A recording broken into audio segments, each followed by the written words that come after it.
Já erraram com você e você só de lembrar da fisionomia da pessoa ou de ouvir o nome dela, isso te traz uma angústia lá no fundo da sua alma? Como perdoar quem traiu a sua confiança?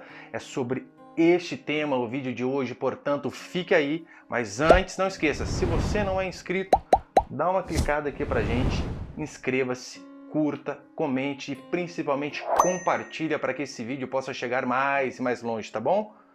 Dito isto, bora pro vídeo. Como perdoar quem nos fez mal? Eu normalmente, quando vou conversar com alguém, o que eu ouço de bate-pronto é o seguinte: mas eu ainda não estou preparado para perdoar tal pessoa. Eu ainda não sinto ali no meu coração que eu devo perdoá-la. E quem disse que você precisa sentir alguma coisa para perdoar alguém? Perdão, ele não é um sentimento, mas ele é uma atitude. Olhe, por exemplo, do nosso Senhor Jesus Cristo. Ele não esperou um sentimento pacífico em seu coração ou até um sentimento de alegria, de regozijo, para ele obedecer ao Senhor, seu Pai, e ir para a cruz. No Getsêmani ele suou gotas de sangue, tamanha era a tensão que ele estava. E ainda assim, sabe o que ele fez? Obedeceu. Sendo bem prático, então, a primeira coisa que você precisa fazer é decidir perdoar. Sim, o perdão é uma decisão e apenas você pode tomar essa iniciativa na sua vida. Não adianta culpar o cônjuge, culpar o pai, culpar a mãe, ou a mãe que não teve, o pai que não teve, ou até o pastor. No caso eu. Não adianta. Você precisa decidir perdoar. Vou dar para você aqui apenas um exemplo pessoal, né? Eu lembro que quando eu era adolescente, um familiar meu entrou na minha casa e agrediu a minha mãe, fisicamente mesmo. E eu não era cristão ainda e eu cresci com tanto ódio dessa pessoa, desse parente.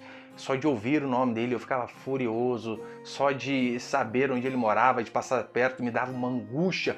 Até que então um dia eu fui a um retiro de nossa igreja, em 2007. Fui a um retiro de nossa igreja e ali eu ouvi o pregador dizendo o seguinte: você precisa perdoar as pessoas que erraram com você. Não importa o que a pessoa fez, você deve abrir a sua boca e dizer: eu perdoo fulano porque ele fez isso, isso e aquilo. E eu não tinha nenhuma vontade de fazer isso, nenhuma. Os sentimentos dentro de mim eram os piores possíveis, mas ainda assim, eu acreditando que aquilo era a verdade do Evangelho, eu abri a minha boca mesmo com a voz trêmula e uma lágrima escorrendo no olho, eu disse: eu perdoo esse parente que agrediu minha mãe. Aquilo foi libertador. E a melhor analogia que talvez existe do perdão é a seguinte: eu sempre digo isso aqui para os irmãos em minha igreja, né? Imagina que você está lá tocando um sino bem grande, né? Dessas igrejas antigas, você está lá tocando. O perdão é quando você, por iniciativa própria, crendo no Evangelho, decide soltar aquela corda. E então, quando você solta, durante um bom tempo ainda, você vai ouvir aquelas badaladas, você ainda vai ouvir aquele barulho, mesmo tendo soltado.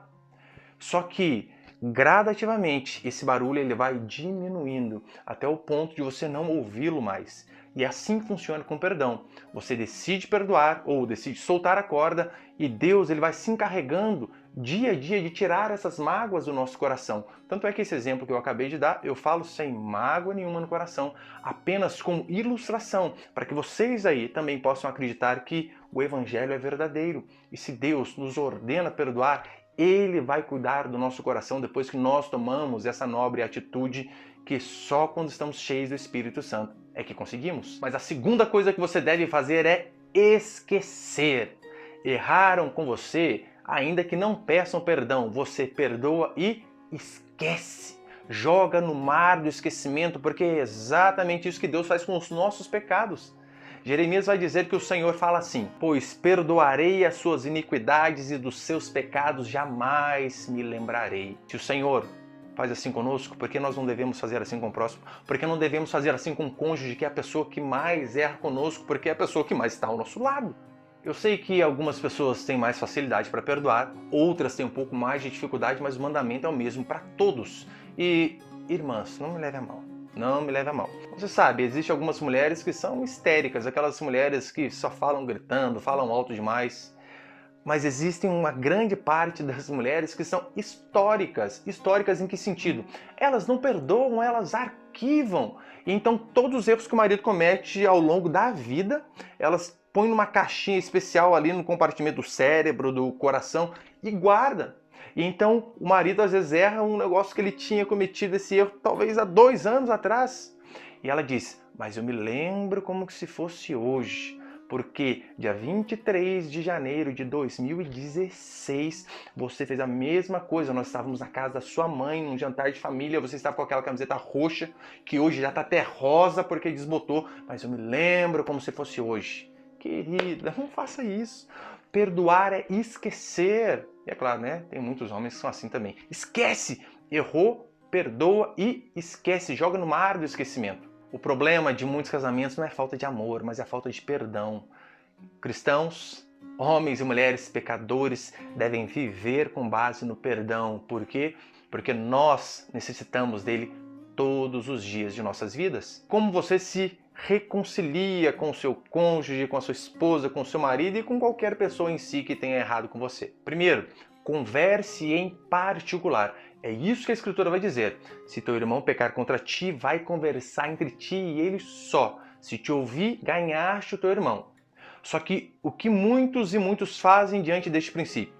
A pessoa erra, o marido erra, a esposa erra. Ele faz o quê? Ele não vai conversar com a pessoa, ele vai para as redes sociais. Ele vai lá para os status dele e já põe lá, né? Hashtag magoado. Coloque a sua esperança apenas em Deus, porque Ele, apenas Ele não vai te decepcionar. Quantas pessoas, todas elas vão decepcionar você. Só falta marcar o marido, marcar a esposa. Não precisa. Se você está chateado, o princípio bíblico é, vai conversar com a pessoa. Você tem que conversar com a pessoa antes de desabafar com a irmã da igreja. E às vezes você dá um azar danado e vai desabafar com a irmãzinha fofoqueira, né? Daí passa um pouquinho, todo mundo está sabendo. Este é o princípio. Se teu irmão, ou no caso seu cônjuge, pecar contra ti, vai e conversa entre ti e ele só. Se te ouvir, ganhaste teu irmão. E repare, ganhaste o teu irmão, não é ganhaste do irmão, porque há uma grande diferença. Ganhar do irmão é você sair vencedor e ele perdedor. Ganhar o irmão é os dois se juntarem novamente. E por que a Escritura diz que devemos ganhar o irmão? Porque num casamento, se você sempre quer ganhar do irmão, no caso do seu marido ou da sua esposa, você ganhando do seu cônjuge, ele vai ser um derrotado.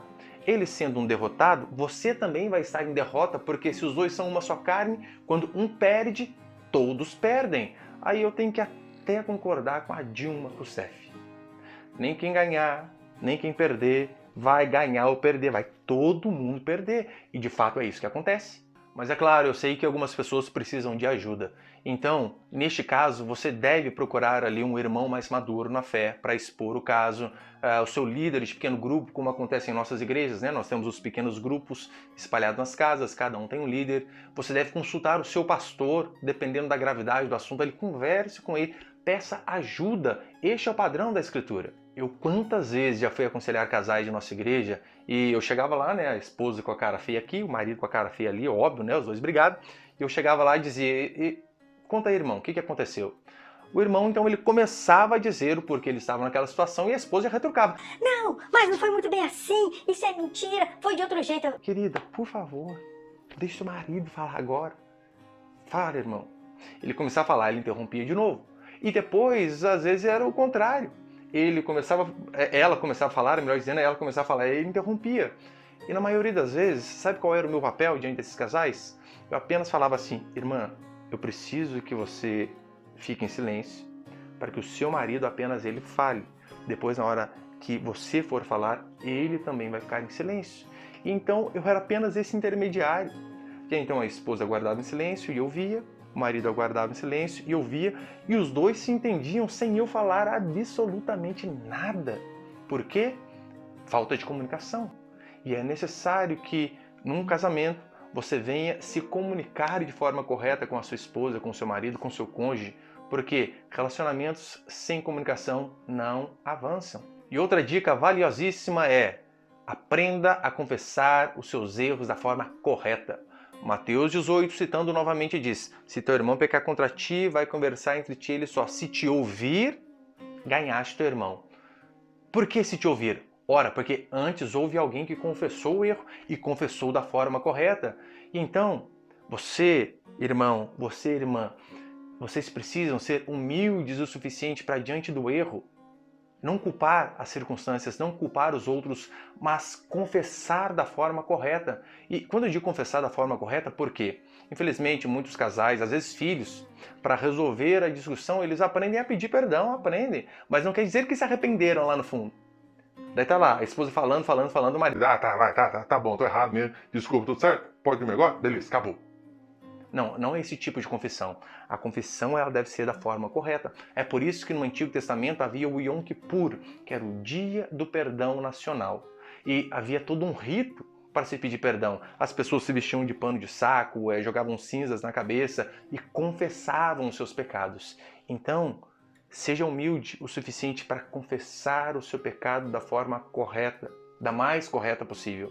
E é claro, você que ouviu a confissão do pecado tem como obrigação perdoar. Se errar é humano, perdoar é divino. E talvez a melhor definição de perdão que você vai ouvir hoje é a seguinte: perdoar é absorver uma dívida que outra pessoa deveria pagar. É livrar o ofensor, confesso ou não, de estar sujeito à merecida punição. E ainda, não ter a garantia de que este erro não tornará a acontecer novamente. Aí quando você entende que foi exatamente o que Cristo Jesus fez por mim e por você, fica muito mais fácil de você perdoar os erros daquela pessoa que está ao seu lado.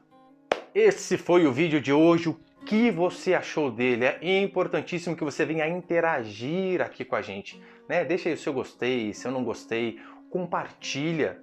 Comente. Você já passou por algum caso, né, como esse que eu citei, né, de um parente que fez algo terrível para mim ali, no caso para minha mãe, eu fiquei muito chateado com ele, que eu levei anos para perdoar.